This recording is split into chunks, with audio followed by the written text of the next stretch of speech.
ਅੱਜ ਆਪਾਂ ਕਰ ਰਹੇ ਹਾਂ ਬੱਚਿਓ ਸੰਖੇਪ ਰਚਨਾ ਪ੍ਰੈਸੀ ਰਾਈਟਿੰਗ।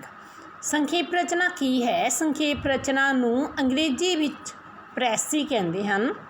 ਪ੍ਰੈਸੀ ਸ਼ਬਦ ਫਰਾਂਸੀਸੀ ਭਾਸ਼ਾ ਦਾ ਹੈ।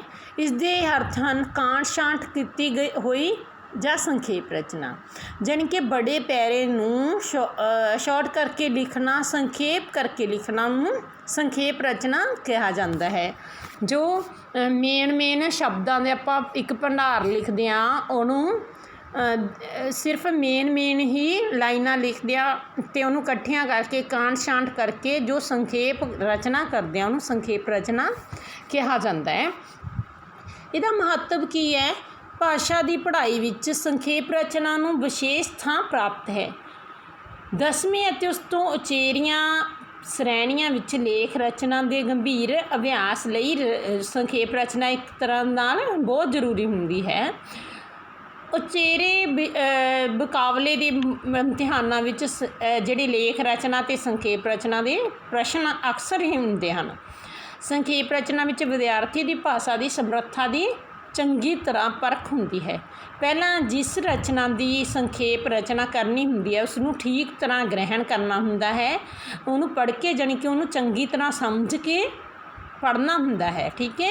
ਫਿਰ ਉਸ ਵਿੱਚ ਪ੍ਰਗਟਾਏ ਭਾਵਾਂ ਅਤੇ ਵਿਚਾਰਾਂ ਨੂੰ ਢੁਕਵੀਂ ਤਰਤੀਬ ਵਿੱਚ ਲਿਆਉਣਾ ਹੁੰਦਾ ਹੈ। ਇਸ ਉਪਰੰਤ ਉਸ ਰਚਨਾ ਦੇ ਸਾਰ ਰੂਪ ਨੂੰ ਸਰਲ, ਸਪਸ਼ਟ ਅਤੇ ਸੰਜਮ ਨਾਲ ਮੁੜ ਲਿਖਣਾ ਹੁੰਦਾ ਹੈ। ਉਪਯੋਗ ਸੰਖੇਪ ਰਚਨਾ ਕਰਨ ਦੇ ਗੁਣ ਦਾ ਵਿਦਿਆਰਥੀ ਦੇ ਬਾਲਗ ਜੀਵਨ ਵਿੱਚ ਬਹੁਤ ਥਾਈਂ ਉਪਯੋਗ ਹੁੰਦਾ ਹੈ। ਅੱਜ ਕੱਲ੍ਹ ਦੇ ਤੇਜ਼ ਗਤੀ ਦੇ ਜ਼ਮਾਨੇ ਵਿੱਚ ਕਿਸੇ ਕੋਲ ਲੰਮੀ ਜਿਹੜੀ ਵਾਰਤਾ ਸੁਣਨ, ਕਹਾਣੀ ਸੁਣਨ ਜਾਂ ਪੜ੍ਹਨ ਦਾ ਸਮਾਂ ਨਹੀਂ ਹੁੰਦਾ, ਨਾ ਹੀ ਧੀਰਜ ਹੁੰਦਾ ਹੈ। ਠੀਕ ਹੈ। ਹਰ ਕੋਈ ਸੰਖੇਪ ਵਿੱਚ ਇਹ ਗੱਲ ਅਤੇ ਤੱਤਸਾਰ ਨੂੰ ਜਾਣਨਾ ਚਾਹੁੰਦਾ ਹੈ। ਅੱਜ ਕੱਲ੍ਹ ਆਪਾਂ ਕਹਿ ਨਹੀਂ ਦਿੰਦੇ ਸ਼ਾਰਟਕੱਟ ਦਾ ਜ਼ਮਾਨਾ ਹੈ। ਹਰੇਕ ਗੱਲ ਆਪਾਂ ਸ਼ਾਰਟਕੱਟ ਦੇ ਵਿੱਚ ਹੀ ਨਿਬੇੜ ਦਿੰਦੇ ਹਾਂ। ਅਖਬਾਰਾਂ ਦੀ ਜਿਹੜੀ ਉਦਾਹਰਨ ਹੀ ਲੈ ਲੈਂਦੇ ਆਪਾਂ। ਪਹਿਲਾਂ ਮੋਟੀਆਂ ਸੁਰਖੀਆਂ ਹੁੰਦੀਆਂ ਹਨ, ਫਿਰ ਮੋਟੀਆਂ ਸੁਰਖੀਆਂ ਦਾ ਵੇਰਵਾ ਮੋਟਾ ਹੁੰਦਾ ਹੈ। ਠੀਕ ਹੈ। ਉਸ ਉਪਰੰਤ ਖਬਰਾਂ ਦੇ ਹੋਰ ਵੇਰਵੇ ਹੁੰਦੇ ਹਨ। ਭਾਵ ਇਹ ਕਿ ਵਕਤ ਦੀ ਤੰਗੀ ਵਾਲੇ ਪਾਠਕ ਲਈ ਵੀ ਸਮਾਚਾਰਾਂ ਦਾ ਸੰਖੇਪ ਦਿੱਤਾ ਹੁੰਦਾ ਹੈ। ਕੋਈ ਨੇਤਾ ਕਿਸੇ ਜਨਤਕ ਜਿਹੜੇ ਜਲਸੇ ਵਿੱਚ ਅੱਧਾ ਘੰਟਾ ਭਾਸ਼ਣ ਦਿੰਦਾ ਹੈ, ਪਰ ਅਖਬਾਰਾਂ ਦੀ ਖਬਰ ਵਿੱਚ ਇਸ ਭਾਸ਼ਣ ਨੂੰ ਸ਼ਾਰਟਕੱਟ ਲਿਖਿਆ ਹੁੰਦਾ ਹੈ, ਥੋੜ੍ਹੇ ਹੀ ਵਾਕਾਂ ਦੇ ਵਿੱਚ ਸਮੇਟ ਲਿਆ ਹੁੰਦਾ ਹੈ। ਠੀਕ ਹੈ। ਦਫ਼ਤਰਾਂ ਵਿੱਚ ਹਰ ਮਿਸਲ ਵਿੱਚ ਕਿਸੇ ਕੇਸ ਦੇ ਅਨੇਕ ਵੇਰਵੇ ਹੁੰਦੇ ਹਨ। ਦਫ਼ਤਰ ਜਾਂ ਸੰਸਥਾ ਦੇ ਉੱਚ ਅਧਿਕਾਰੀਆਂ ਕੋਲ ਇੰਨਾ ਸਮਾਂ ਨਹੀਂ ਹੁੰਦਾ ਕਿ ਉਹ ਕਿਸੇ ਕੇਸ ਨੂੰ ਵੇਰਵਿਆਂ ਸਹਿਤ ਪੜ੍ਹਨ। ਇਸ ਲਈ ਉਸ ਕੋਲ ਉਸ ਕੇਸ ਨੂੰ ਤੋਰਨ ਵਾਲਾ ਕਰਮਚਾਰੀ ਕੇਸ ਦਾ ਸੰਖੇਪ ਰੂਪ ਤਿਆਰ ਕਰਦਾ ਹੈ। ਇਹ ਸੰਖੇਪ ਰੂਪ ਇੱਕ ਭਾਂਤ ਦੀ ਸੰਖੇਪ ਰਚਨਾ ਹੀ ਹੁੰਦੀ ਹੈ। ਵੱਡੀਆਂ ਕਾਰੋਬਾਰੀ ਮੀਟਿੰਗਾਂ ਜਾਂ ਕਾਨਫਰੰਸਾਂ ਵਿੱਚ ਮੁੱਦਿਆਂ ਨੂੰ ਸੰਖੇਪ ਰੂਪ ਵਿੱਚ ਇਸ ਤਰ੍ਹਾਂ ਪੇਸ਼ ਕੀਤਾ ਹੁੰਦਾ ਹੈ ਕਿ ਭਾਗ ਲੈਣ ਵਾਲੇ ਮੈਂਬਰ ਉਸ ਨੂੰ ਇੱਕ ਝਾਤ ਵਿੱਚ ਹੀ ਪੜ੍ਹ ਲੈਂਦੇ ਹਨ। ਅੱਜ ਕੱਲ੍ਹ ਸਿਨੇਮਾ ਘਰਾਂ ਜਾਂ TV ਉੱਤੇ ਵਿਖਾਈਆਂ ਜਾਣ ਵਾਲੀਆਂ ਫਿਲਮਾਂ ਜਾਂ ਸੀਰੀਅਲ ਦੇ ਸੰਖੇਪ ਰੂਪ ਅਖਬਾਰਾਂ ਵਿੱਚ ਅਗਾਊਂ ਹੀ ਆ ਜਾਂਦੇ ਹਨ। ਇਹ ਵੀ ਇੱਕ ਤਰ੍ਹਾਂ ਦਾ ਸੰਖੇਪ ਰਚਨਾ ਹੈ, ਜਿਹਨੂੰ ਆਪਾਂ ਟ੍ਰੇਲਰ ਕਹਿੰਦੇ ਹਾਂ। ਫਿਲਮ ਦਾ ਟ੍ਰੇਲਰ ਪਹਿਲਾਂ ਆ ਜਾਂਦਾ ਹੈ, ਗਾਣਿਆਂ ਦਾ ਵੀ ਆ ਜਾਂਦਾ। ਠੀਕ ਹੈ। ਉਹ ਸ਼ਾਰਟਕੱਟ ਦੇ ਦਿੰਦੇ ਨੇ ਕਿ ਲੋਕਾਂ ਨੂੰ ਇਹ ਸਮਝ ਆ ਜਾਂਦੀ ਹੈ ਕਿ ਇਹਦੀ ਫਿਲਮ ਦੀ ਸਟੋਰੀ ਕੀ ਹੈ। ਥੋੜ੍ਹੇ ਉਹਨੂੰ ਕੱਟ ਵੱਢ ਕੇ ਕਾਂਟ ਛਾਂਟ ਕਰਕੇ ਦਿਖਾ ਦਿੰਦੇ ਨੇ। ਕਿਸੇ ਲਿਖਤ ਜਾਂ ਉਸਦੇ ਕਿਸੇ ਭਾਗ ਦੇ ਸਾਰ ਜਾਂ ਨਿਚੋੜ ਨੂੰ ਸੰਖੇਪ ਰਚਨਾ ਕਿਹਾ ਜਾਂਦਾ ਹੈ। ਸਪਸ਼ਟ ਹੈ ਕਿ ਸੰਖੇਪ ਰਚਨਾ ਲਿਖਤੀ ਹੁੰਦੀ ਹੈ ਤਾਂ ਵੀ ਇਸ ਦੇ ਬੁਨਿਆਦੀ ਨੁਕਤੇ ਸਮਝਣ ਲਈ ਮੌਖਿਕ ਪ੍ਰਗਟਾਵੇ ਵਿੱਚੋਂ ਇੱਕ ਦੋ ਉਦਾਹਰਨਾਂ ਹੋਣੀਆਂ ਜ਼ਰੂਰੀ ਹਨ। ਵਿਦਿਆਰਥੀ TV ਉੱਤੇ ਵੇਖੇ ਕਿਸੇ ਪ੍ਰੋਗਰਾਮ ਦੀ ਛੁੱਟੀ ਦੇ ਦਿਨ ਵਾਪਰੀ ਕਿਸੇ ਘਟਨਾ, ਕਿਸੇ ਥਾਂ ਦੀ ਕੀਤੀ ਸੈਰ ਜਾਂ ਕਿਸੇ ਵੇਖੇ ਮੈਚ ਦਾ ਹਾਲ, ਕਿਸੇ ਪੜ੍ਹੀ ਪੁਸਤਕ ਦਾ ਸੰਖੇਪ ਵੇਰਵਾ ਆਪਣੇ ਜਮਾਤੀਆਂ ਨੂੰ ਉੱਠਦੇ ਬਹਿੰਦੇ ਵੇਲ 'ਚ 2-4 ਜਿਹੜੀਆਂ ਹੁੰਦੀਆਂ ਨੇ ਵਿੱਚ ਹੀ ਗੱਲਾਂ ਵਿੱਚ ਹੀ ਦੱਸ ਦਿੰਦਾ। ਟੈਲੀਫੋਨ ਕਰਨ ਵਿੱਚ ਵੀ ਸੰਖੇਪ ਰਚਨਾ ਜਿਹੇ ਅਭਿਆਸ ਦਾ ਲਾਭ ਹੁੰਦਾ ਹੈ। ਦੂਰ ਦਰਾਡੇ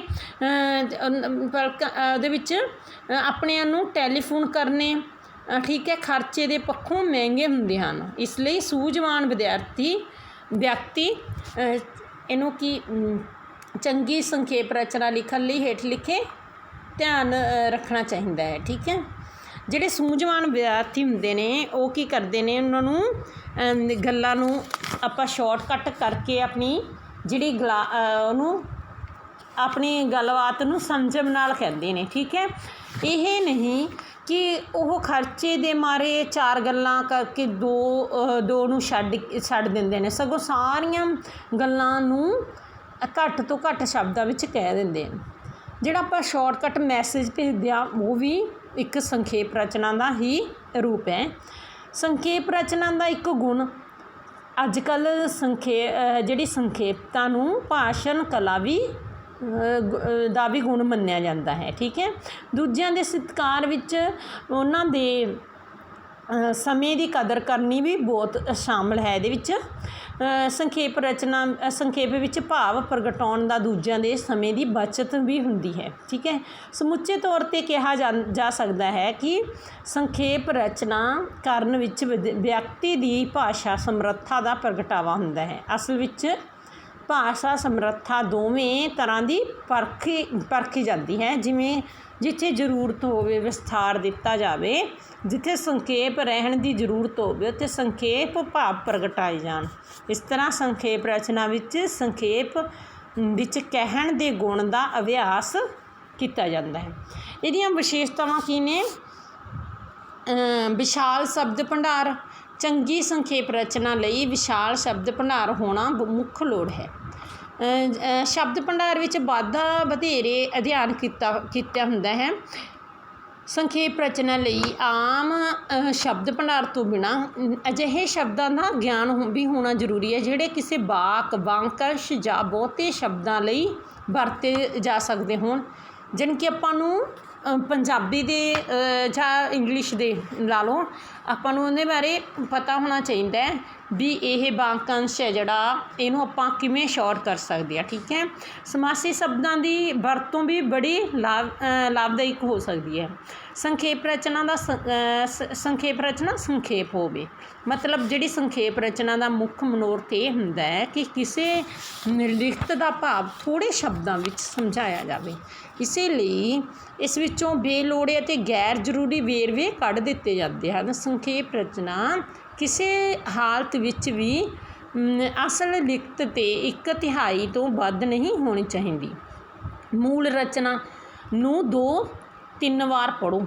ਜਿਹੜੀ ਮੂਲ ਰਚਨਾ ਉਹਨੂੰ 2-3 ਵਾਰ ਧਿਆਨ ਨਾਲ ਪੜ੍ਹਨ 'ਤੇ ਫਿਰ ਆਪਾਂ ਨੂੰ ਪਤਾ ਲੱਗ ਜਾਂਦਾ ਕਿ ਇਹਦੀ ਆਪਾਂ ਨੂੰ ਇਹਨਾਂ ਵਿਚਾਰਾਂ ਨੂੰ ਘੱਟ ਤੋਂ ਘੱਟ ਸ਼ਬਦਾਂ ਵਿੱਚ ਕਿਵੇਂ ਲਿਖਣਾ ਚਾਹੀਦਾ ਅਤੇ ਕਿਵੇਂ ਇਹਨਾਂ ਨੂੰ ਇਹਦੇ ਵਿੱਚ ਜਿਹੜੇ ਬੇਲੋੜੇ ਸ਼ਬਦ ਨੇ ਉਹਨਾਂ ਨੂੰ ਕੱਟਿਆ ਜਾਵੇ, ਹੈ ਨਾ। ਕੋਲੋਂ ਬੇਲੋੜਾ ਕੁਝ ਨਾ ਲਿਖਿਆ ਜਾਵੇ ਅਤੇ ਸਗੋਂ ਮੂਲ ਰਚਨਾ ਦੇ ਘੇਰੇ ਵਿੱਚ ਹੀ ਰਿਹਾ ਜਾਵੇ।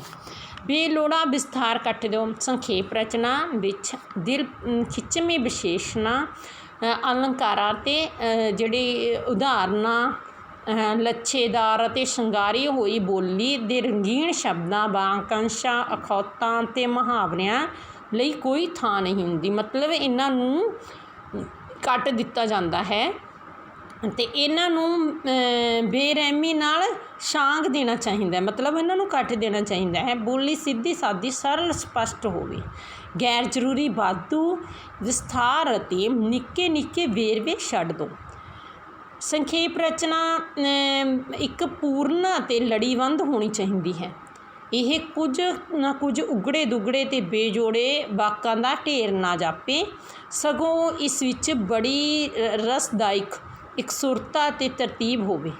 ਹਰੇਕ ਵਾਕ ਆਪਣੇ ਤੋਂ ਪਹਿਲੇ ਵਾਕ ਵਿੱਚੋਂ ਨਿਕਲੇ ਅਤੇ ਇਸ ਨਾਲ ਸੰਬੰਧਿਤ ਹੋਵੇ। ਇਸ ਵਿੱਚ ਰਵਾਨੀ ਹੋਣੀ ਚਾਹੀਦੀ ਹੈ, ਮਤਲਬ ਇਹਨਾਂ ਨੂੰ ਤਰਤੀਬਵਾਰ ਇਹਦੇ ਵਿੱਚ ਕਾਂਟ-ਛਾਂਟ ਕਰਨੀ ਚਾਹੀਦੀ ਹੈ। ਤਰਤੀਬਵਾਰ ਹੋਵੇ, ਕੋਈ ਗੱਲ ਬਣਦੀ ਹੋਵੇ ਪੈਰੇ ਦੀ, ਠੀਕ ਹੈ, ਪ੍ਰੈਸੀ ਦੀ। ਸੰਖੇਪ ਰਚਨਾ ਜਿਹੜੀ ਹੈ ਰਚਨਾ ਅਸਪਸ਼ਟ ਅਤੇ ਧੁੰਦਲੀ ਨਹੀਂ ਹੋਣੀ ਚਾਹੀਦੀ। ਸੰਖੇਪ ਰਚਨਾ ਵਿੱਚ ਅਸਲ ਪੈਰੇ ਦੀਆਂ ਸਾਰੀਆਂ ਜ਼ਰੂਰੀ ਅਤੇ ਲੋੜੀਂਦੀਆਂ ਗੱਲਾਂ ਆ ਜਾਣੀਆਂ ਚਾਹੀਦੀਆਂ ਨੇ। ਸੰਖੇਪ ਰਚਨਾ ਲੇਖਕ ਦੇ ਆਪਣੇ ਸ਼ਬਦਾਂ ਵਿੱਚ ਹੋਣੀ ਚਾਹੀਦੀ ਹੈ। ਅਸਲ ਪੈਰੇ ਵਿੱਚੋਂ 1-2 ਵਾਕ ਆਰੰਭ ਵਿੱਚੋਂ, 1-2 ਵਿਚਕਾਰੋਂ ਅਤੇ 1-2 ਵਾਕ ਪੈਰੇ ਦੇ ਅੰਤ ਵਿੱਚੋਂ ਲੈ ਕੇ ਪੈਰਾ ਬਣਾ ਦੇਣਾ ਨਾਲ ਸੰਖੇਪ ਰਚਨਾ ਨਹੀਂ ਬਣ ਜਾਂਦੀ। ਇਹਨੂੰ ਧਿਆਨ ਨਾਲ ਦੇਖਣਾ ਚਾਹੀਦਾ ਕਿ ਕਿਸ ਤਰ੍ਹਾਂ ਜਿਹੜੇ ਇਹਦੇ ਕੁਛ ਲਾਈਨਾਂ ਨੇ ਉਹ ਅਸੀਂ ਜੋੜੀਏ। ਸੰਖੇਪ ਰਚਨਾ ਦਾ ਸਿਰਲੇਖ ਜ਼ਰੂਰ ਦਿਓ। ਜਿਹੜਾ ਸੰਖੇਪ ਰਚਨਾ ਦਾ ਸਿਰਲੇਖ ਆ ਉਹ ਅਤੀ ਜ਼ਰੂਰੀ ਹੈ। 12ਵੀਂ ਦੀ ਪ੍ਰੀਖਿਆ ਵਿੱਚ ਸਿਰਲੇਖ ਦੇ 2 ਅੰਕ ਹੁੰਦੇ ਨੇ। ਜਿਸ ਨੇ ਸਿਰਲੇਖ ਲੱਭ ਲਿਆ ਉਸ ਨੇ ਅੱਧਾ ਮੈਦਾਨ ਮਾਰ ਲਿਆ। ਮਤਲਬ ਇਹਦਾ ਕੀ ਹੈ, ਜਿਹੜਾ ਸਿਰਲੇਖ ਆ ਉਹ ਇੱਕ ਅਜਿਹਾ ਧੁਰ ਹੈ ਜਿਹਦੇ ਦੁਆਲੇ ਸੰਖੇਪ ਰਚਨਾ ਨੂੰ ਠੀਕ ਲੀਹਾਂ ਉੱਤੇ ਉਸਾਰਿਆ ਜਾ ਸਕਦਾ ਹੈ। ਜਿਵੇਂ ਆਪਾਂ ਇਹ ਲਓ ਸੰਖੇਪ ਰਚਨਾ, ਅਰਦਾਸ ਦਾ ਅਸਲ ਮੰਤਵ ਦਾਤਾਂ ਮੰਗਣੀਆਂ ਨਹੀਂ, ਵਾਹਿਗੁਰੂ ਤਾਂ ਸਾਡੇ ਅੰਦਰ ਦੀਆਂ ਜਾਣਦਾ ਹੈ। ਸਾਡੇ ਜਿਹੜੇ ਮੰਗੇ ਬਗੈਰ ਹੀ ਉਸ ਨੂੰ ਸਾਡੀਆਂ ਲੋੜਾਂ ਦਾ ਪਤਾ ਹੁੰਦਾ ਹੈ। ਇਹਦਾ ਆਪਾਂ ਸਾਰਾ ਪੈਰਾ ਚੰਗੀ ਤਰ੍ਹਾਂ ਇੱਥੇ ਤੱਕ ਪੜ੍ਹ ਕੇ ਇਹਨੂੰ ਦੇਖ ਕੇ ਵੀ ਇਹਦੇ ਵਿੱਚ ਕੀ ਸਿਰਲੇਖ ਆਉਂਦਾ ਹੈ, ਠੀਕ ਹੈ, ਇਹ ਸਿਰਲੇਖ ਦੇਖਣਾ। ਉਸ ਤੋਂ ਬਾਅਦ ਇਹਦਾ ਰਾਜੇ ਜਿਹੜੇ ਸ਼ਬਦ ਨੇ ਉਹ ਦੇਖਣੇ ਨੇ ਵੀ ਕਿੰਨੇ ਸ਼ਬਦਾਂ ਦੇ ਇਹ ਪੈਰਾ, ਠੀਕ ਹੈ, ਕਿੰਨੇ ਸ਼ਬਦਾਂ ਦਾ ਪੈਰਾ ਉਹ ਸ਼ਬਦ ਨਾਲ ਲਿਖੇ ਹੋਏ ਹੋਇਆ ਕਰਨਗੇ। ਜਿਵੇਂ 233 ਸ਼ਬਦਾਂ ਦਾ ਹੈ, ਇਹਨੂੰ ਆਪਾਂ ਨੇ ਤੀਜਾ ਹਿੱਸਾ ਇਹਦੇ ਸ਼ਬਦਾਂ ਦਾ ਬਣਾਉਣਾ ਆਪਾਂ ਨੇ, ਠੀਕ ਹੈ। ਤੀਜਾ ਹਿੱਸਾ ਇਹਦੇ ਸ਼ਬਦਾਂ ਦਾ ਗਿਣਤੀ ਹੋਣੀ ਚਾਹੀਦੀ ਹੈ। ਇਸ ਤੋਂ ਪਹਿਲਾਂ ਇਹਦਾ ਸਿਰਲੇਖ ਦੱਸਣਾ, ਫਿਰ ਇਹਦੀ ਗਿਣਤੀ ਵੀ ਦੱਸਣੀ ਹੈ ਅਤੇ ਇਹਨੂੰ ਤੀਜੇ ਹਿੱਸੇ ਦੇ ਸ਼ਬਦਾਂ ਦਾ ਵਾਕਾਂ ਦੇ ਹੀ ਪੈਰਾ ਇਹ ਹੋਣਾ ਚਾਹੀਦਾ। ਇਹਨੂੰ ਬੇਟਾ ਸੰਖੇਪ ਰਚਨਾ ਕਹਿੰਦੇ ਨੇ। ਮੈਨੂੰ ਉਮੀਦ ਹੈ ਤੁਹਾਨੂੰ ਬਹੁਤ ਵਧੀਆ ਸਮਝ ਆਇਆ ਹੋਵੇਗਾ। ਧੰਨਵਾਦ।